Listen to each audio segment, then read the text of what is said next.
And welcome to the 3 Million Years Digital Comics podcast. This is from the 29th of January 2006. I hope you've all had a good week and read some good digital comics this week. Let's jump straight in. We've got some information going on about the sales. Currently going on Comixology. We've got the Revolutionary War sale, which features a lot of the one-shots from the Revolutionary War mini-series, which features a lot of the Marvel UK characters such as Motormouth and Death's Head. Also included in that sale, you can get some Iron Patriot comics, Savage Hulk, Hulk vs Thanos, and the Thanos Annual. So there's quite a fair amount going on sale there. From Image Comics, you've got the Prophet sale. This features issues 21 to 45 of the ongoing series. There's also a Metabarons sale, which features volumes 1 to 8. And you'd almost think there's a TV show on, wouldn't you? There's a Lucifer sale. This features a couple of issues of Sandman. Sandman Presents Lucifer. That's a mini-series, issues 1 to 3. And the Lucifer ongoing series, which is issues 1 to 75. Kodansha, Vertical have a sale as well. They have Knights of Sidonia, Agin, Demi-Human, Cheese Sweet Home, and Drops of God, Witchcraft Works, and The Flowers of Evil are all on sale on Comixology. There's also a Fantagraphics sale going on, which includes titles such as I Killed Adolf Hitler and The Iron Wagon. So definitely check those ones out if you want something a little bit different. Also, there's a Delcourt sale, which includes The Modern Man, Forever Bitch, Come Prima, and Charlie 9. So there's the sales available on Comixology at the moment. So definitely check those out if you want to get some good deals. Maybe try something a little bit new as well. So that's something for you to try out. Over on the digital comics that I read this week. So from Marvel Comics, there was a couple this week, which was Daredevil issue 3. Which continues Matt Murdock being the prosecutor rather than the defence, and it's not going too well for him at the moment. He's also got a fight on his hands, including the Church of the Ten Fingers and the Hand as well, and we get a little bit of a backstory as he explains to his new protege about them, so that's quite an interesting read. Also from Marvel Comics in the Star Wars universe is Kanan, the Last Padawan, which has more flashbacks to when Kanan was a Padawan during the Clone Wars and some battles, and finishes up showing good bits of his relationship with the clones before the inevitable Order 66, which has the clones turn on the Jedi. So that sort of builds that up there as well, but we get a look at, don't know if it's a new character, plus a character known from the Revenge of the Sith story as well, which is very good. From IDW this week, I read Teenage Mutant Ninja Turtles issue 54. Obviously, we've had that big game-changing issue not so long ago, where Michelangelo left the brothers and the Foot. So this is him getting in with the Mutanimals, with Hob, and Michelangelo last issue had followed Hob when they had discovered all the weapons, and then makes a bit of a discovery, someone who has been mentioned in the last issue, so it's quite an interesting return for this character as well, so he's still there and still about as well, so definitely worth a lot of read. There's a lot of Michelangelo here as well. He's not as totally fun-loving all the time, so definitely check that one out. Over in Saga from Image Comics, issue 33, we fall back to the two journalists that we had met previously with them, and now that the freelancing bounty hunter, the brand is dead, they can now publish their story about these two different races having their love child, and seeing how we go from there, really. And they're sort of picking up on the scraps of the story that we already know, where they are and where they're going. We also get the return of the Will, but no Lying Cat yet, which is a bit of a shame. But definitely a good read, and adds another dimension to the story.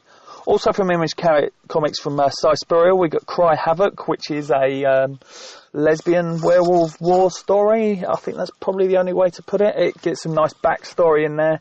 You've got obviously creatures of the night that are possessed by these different powers. In this case, it's a werewolf. They're dropped in to do sort of special ops over in Afghanistan and places like that. And that causes a whole load of problems as well. From Zenescope Entertainment, we've got 2 new series going on. There's short mini-series. Grimm Fairy Tales, Red Agent, has the Little Red Riding Hood acting as a agent, and it follows directly on from the Baba Yaga storyline with the Cabal, the Circle, and those people were all interested in that as well. So it's quite an interesting read. Definitely worth checking out. This is a 5-issue miniseries from Zenescope. Also a 2-issue miniseries. Got Grimm Fairy Tales Steampunk issue 1. So this plots the characters from the main universe into a steampunk sort of universe. We've got Shang, Snow White, Cinderella, Robin Hood, and it adds some interesting aspects to it, I think. It's definitely worth a reread, I think. There's quite a lot going on. It's a bit more of an oversized read as well, but just takes you out of the main universe and adds you on something a little bit more interesting and fun if you want a bit of a change. Also from Zenescope, you've got Grimm Tales of Terror. This is Volume 2, Issue 4. So this one deals with sleep deprivation. This is one I think could have been stretched over 2 issues if they weren't doing the one-shot style ones, actually. It was quite an interesting read and a really good concept on there. Some of the sleep deprivation parts of it could have been strung out a bit more with a bit more suspense as well. So that was quite interesting. A couple of DC digital comics, DC only digital comics as well. We've got, first of all, Arrow the Dark Archer. This is written by John Barrowman. Takes us on a sort of Merlin storyline going on here. This is issue 2, is out now. So this is optimised and just specially for digital reading as well. And along with that, another digital exclusive, which is The Adventures of Supergirl, which links into the Supergirl TV series. If you're a fan of the TV series, it's something worth checking out. It has the same sort of tone to it. The art is good fun as well, so definitely worth checking out. And I'm going to be getting my daughter to be reading that one, so as she's a big fan of Supergirl. Over at Rebellion for 2000 AD, we've got Prog 1965 as we start counting down to the special 2000 issue. I wonder what they're going to be doing for that one as well. I'm sure we will be hearing. But as we count down, we are getting closer and closer. So we get part 3 of Judge Dredd and Ghosts. Dredd's been shot, still alive, but he's got a plan in mind on how he's going to find out what's been happening with these cadet judges that have been kidnapped, or potential cadet judges, and how they're going to go into it. But his plan seems to be working. Over on Kingdom, Beast of Eden, this is episode 5 of that. Genes obviously has the right genes, really, as an alpha dog to start up some of this machinery as well, and it's like a Mad Max style race through the desert as these bugs are chasing after them and trying to destroy them, and there's lots of guns going off and everything like that, and it finishes off with a big jump on there. Over with the ABC Warriors and the Return to Robusters Part 5, we get a further look into Quartz and what's going on there. Jaws and seems to have a plan as they're clearing up another terrorist attack, and they finally sort of let themselves come out in the open who they're supporting as well, so it'd be quite interesting there. And in the Order Part 5, this is the Court of the Worm Queen.